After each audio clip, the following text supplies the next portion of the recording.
Selamat malam. Assalamualaikum warahmatullahi wabarakatuh. Saya ulangi lagi. Jadi kita masuk pertemuan kelima ya dengan materi melindungi organisasi. Ya,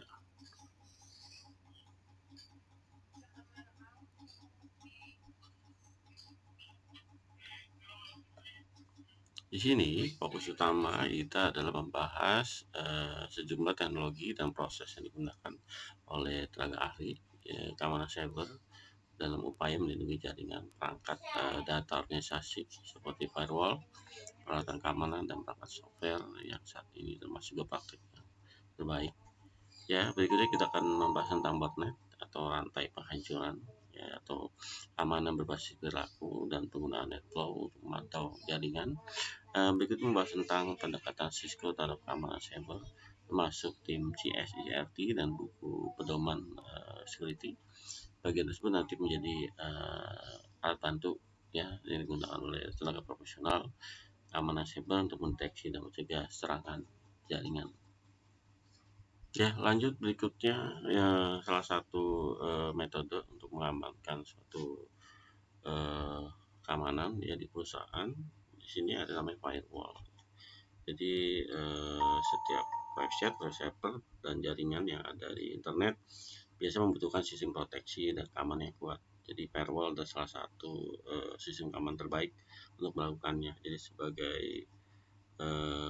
customer biasanya kita harus berpikir ulang untuk menggunakan produk atau jasa dari perusahaan yang websitenya terindikasi malware. Ya.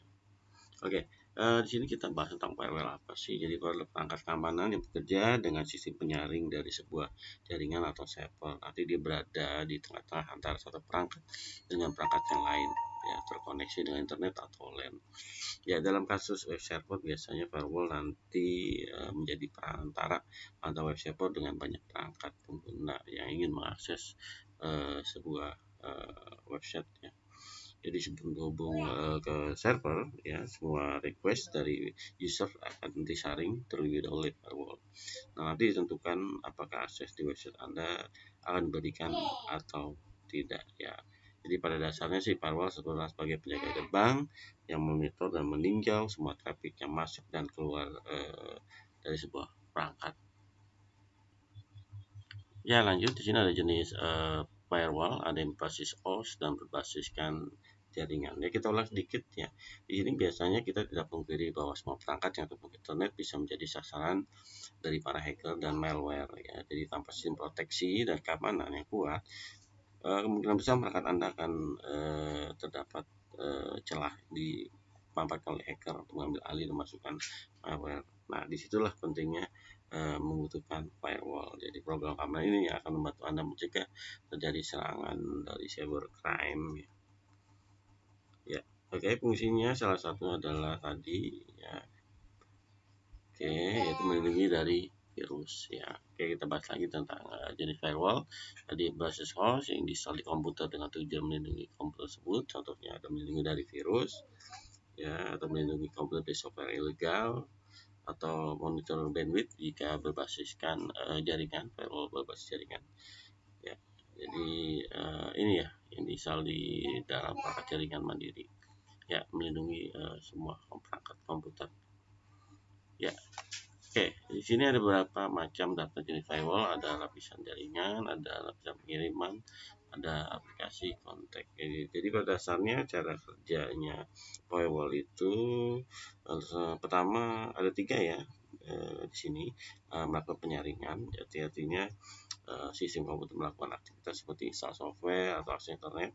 Nanti firewall akan menyaring setiap data atau file. Jadi data atau file nanti disaring ya ada di dalam file atau data korup yang nanti dideteksi sebagai virus atau kesalahan atau satu kesalahannya. Oke, berikutnya yang kedua adalah mengambil informasi internet. Jadi saat komputer digunakan mengakses internet, nanti firewall akan mengambil segala informasi yang ada di sana. Kemudian informasinya nanti diteruskan ke data atau ke sistem. Nah, berikutnya dia akan melakukan perbandingan, yaitu data nanti dibandingkan sesuai kriteria dan spesifikasinya. Oke, ada yang mengandung unsur yang berbahaya atau tidak di komputer ya. Oke, itu salah satu kerjanya ya. Tipe firewall tadi ada packet filtering ya, artinya paling dasar ya, dia menganalisa paket data yang masuk ditransferkan dari komputer ke server. Berikutnya ada stateful firewall, yaitu paket filtering firewall yang meriksa informasi statis. Jadi dia monitor seluruh aktivitas paket dari proses awal hingga sampai ke jaringan Anda. Atau tipe ini juga disebut sebagai tipe dinamis ya. Nanti dapat menganalisa informasi dinamis seperti state dan konteks ya. Oke. Ini adalah tadi beberapa jenis firewall umum. Ya, berikutnya ada server proxy, ya ada server proxy balik, ada firenet, ada firewall basis host, yaitu memfilter panggilan layanan port sistem operasi komputer. Ya, ini ada salah satu bagian dari jenis-jenis firewall. Ya.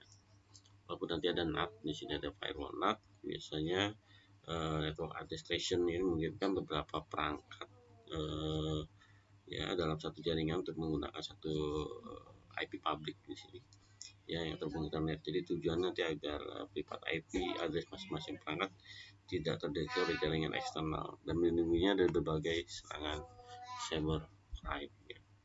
Oke, berikutnya ada next generation, sebenarnya ada yang NGVW, yaitu menawarkan teknologi keamanan yang lebih canggih ya dibandingkan ya.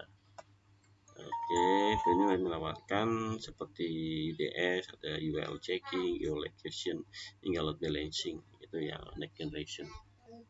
Ya, untuk next generation firewall di sini ada beberapa tipe ya dalam penggunaan tadi antivirus atau anti malware ya atau sandboxing.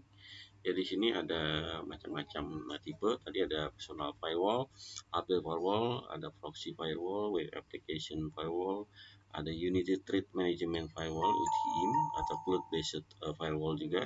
Kemudian berikutnya ada firewall as a service atau disebut FAS. Jadi pada dasarnya firewall adalah merupakan perangkat keamanan ganda terdepan dalam sebuah server ya. Tapi di sini firewall juga belum cukup ya, artinya harus dikomunikasikan dengan security yang lain, contohnya menggunakan seperti plugin antivirus software atau VPN sebagai content filtering ya. Jadi sebagai rekomendasi bisa kamu memanfaatkan layanan server dan data center ya. Oke. Ada di tiket server nanti sebagai aplikasi server juga. Oke, ini untuk mengidentifikasikan jenis firewall ya. Tadi kamu lihat. Oke, berikutnya pembinaan port ya. Ini lalu lintasnya, jadi pencarian port terbuka server. Jadi ini menjalankan perangkat. Jadi diidentifikasikan berdasarkan nomor port. Ya. Oke, berikutnya untuk mengevaluasi firewall dan port keamanan di sini ya, seperti di sini ada suatu aplikasi seperti Nmap. Nmap ya di sini. Jadi Nmap adalah aplikasi atau tool yang berfungsi untuk melakukan port scanning ya. Akhirnya dia bisa digunakan mengaudit jaringan yang ada. Ini ya menggunakan tadi Nmap ya. Ya, jadi pindahkan Nmap komputer awal dari jaringan rumah dapat digunakan dengan aplikasi ada Nmap juga ya. Jadi dengan cara masukkan IP target ya. Ya, di sini ada tadi Nmap ya. Jadi untuk mendefault menggunakan Nmap ada 3 respon. Ya, ada open off respon, jadi host menjawab beritahu layanan mendengarkan default, kemudian ada menutup atau mereject atau tidak mendengarkan ya, artinya host menjawab. Berikutnya juga memfilter topik block, itu salah satu layanan dari Nmap ya, tadi udah kita bahas. Jadi dengan Nmap informasi sangat berguna ya untuk membuat aplikasi itu lebih aman ya, melakukan scanning ya. Jadi Nmap tadi kan pada dasarnya mengaudit terhadap keamanan suatu jaringan ya. Oke, atau sebuah tool yang tadi yang bersifat open source yang digunakan secara khusus untuk mengeksplorasi jaringan serta melakukan audit keamanan sistem ya. Fungsinya salah satu adalah memeriksa jaringan tadi ya. Jadi Nmap itu mampu bekerja pada host tunggal. Biasanya cara kerjanya menggunakan IP raw yang berfungsi menentukan nama host, artinya menentukan mana host yang tersedia di dalam jaringan. Kemudian adanya IP raw itu nanti mengetahui layanan diberikan dan memuat nama atau verifikasi aplikasi. Nanti SIM aplikasinya yang lengkap ya, tergantung jenis firewallnya atau paket filter yang digunakan. Artinya dengan menggunakan Nmap nanti user bisa memperoleh informasi yang lengkap tentang apa jaringan atau host tersebut ya. Oke, dia juga bisa melakukan scanning atau fault jaringan. Oke, lanjut berikutnya kita bahas tentang tadi cara kerjanya dari Nmap ya. Oke, Nmap itu bekerja untuk mengirimkan paket menuju target dengan menggunakan IP route yang memiliki cara kerja yang canggih. Jadi dia bisa menentukan mana host yang aktif. Nah itu juga dia melaksanakan Bluetooth host atau menuju policy yang dimiliki nantinya akan dipakai dalam penentuan kerjanya. Mungkin satu, memeriksa port mana yang berstatus open alias buka. Kedua, dia melakukan scanning port lebih rinci ya, spesifik, artinya mesin target perintahnya apa ya, dengan bisa mengetik Nmap/v ya. Berikutnya dia akan meriksa layanan yang sedang berjalan ya. Atau kemudian juga bisa memeriksa terhadap target ya. Ya berikutnya dia mengidentifikasi sistem operasi, itu salah satu cara kerja dari Nmap. Ya di sini ada perangkat berupa perangkat mandiri seperti router dan firewall. Ya bisa kamu lihat di sini ada peralatan keamanan terdiri dari 3 kategori umum, ada router, ada firewall, DPS, VPN, malware. Ya berikutnya mendeteksi serangan secara real time. Jadi biasanya untuk software ya tidak selalu sempurna ya, artinya gini, ada serangan zero day. Jadi bila seorang peretas mengeksploitasi tadi kecacatan dalam bagian software sebelum pembuatnya dapat memperbaiki. Salah satu dengan menggunakan tadi ya, mendeteksi serangan real time, bisa memindahkan real time dari titik awal ke titik akhir. Berikutnya ada serangan DDoS atau respon real time, yaitu ancaman serangan terbesar yang memerlukan respon mendeteksi secara real time langsung juga ya, real time kan ya. Atau di sini untuk serangan yang cepat biasanya harus menambahkan perangkat seperti IDS atau IPS, industri data security ya. Oke, untuk melindungi malware di sini seorang administrator harus menggunakan AMV atau Advanced Malware Protection. Jadi ada trigger, jadi dia menganalisa jutaan file yang bukan ke servernya, kemudian dianalisa ya. Jadi nanti AMV ya sebagai titik akhir host sebagai server mandiri, nanti dia akan melakukan tadi filter malware ya. Oke, berikutnya salah satu kebijakan ya keamanan yang bagus yaitu salah satu yang melakukan penilaian risiko, membuat kebijakan keamanan, tindakan keamanan fisik seperti lokasi jaringan atau server, serta bagaimana evakuasi yang terjadi kebakaran, atau juga tindakan keamanan sumber daya manusia seperti karyawan ya. Harus mencari karyawan yang benar ya. Oke, berikutnya juga mempertahankan patch atau melakukan pembaruan keamanan ya di server, di klien atau di sistem operasi. Ya, salah satu solusi ya untuk melakukan keamanan yaitu menguji respon insiden, benar pantauan, atau melakukan encrypsi data ya. Jadi semua data perusahaan yang sensitif masih itu harus dilakukan encrypt atau dilakukan proteksi ya. Jadi juga menggunakan perangkat keamanan jaringan seperti router, firewall. Ini salah satu solusi terbaik ya untuk menjaga keamanan ya. Oke, berikutnya ada botnet. Botnet ada sekelompok bot yang tersambung ke internet yang dapat dikontrol oleh individu atau kelompok yang berbahaya. Jadi kalau terbot nanti yang biasa terdeteksi akan mengunjungi situs web ke lampiran email atau buka file media yang terinfeksi. Jadi bisa kamu lihat di sini adalah bot traffic filter, dia akan melakukan filtering ya di ancaman-ancaman ya, melalui internet ya. Jadi klien biasa berinteraksi berupaya mengkomunikasi dengan host perintah ya, kemudian nanti yang menggunakan ASA botnet ya, dia akan memeriksa ya datanya itu ya. Kita ulang lagi sedikit tentang botnet ya. Jadi botnet adalah tadi biasanya diciptakan sebagai tahapan multi layer yang melakukan kejahatan dengan mengumpulkan bot sebanyak-banyaknya dan digabungkan jadi sebuah jaringan bot. Artinya semakin banyak bot yang dimiliki oleh perilaku, semakin besar pula jaringan dan kekuatan bot site.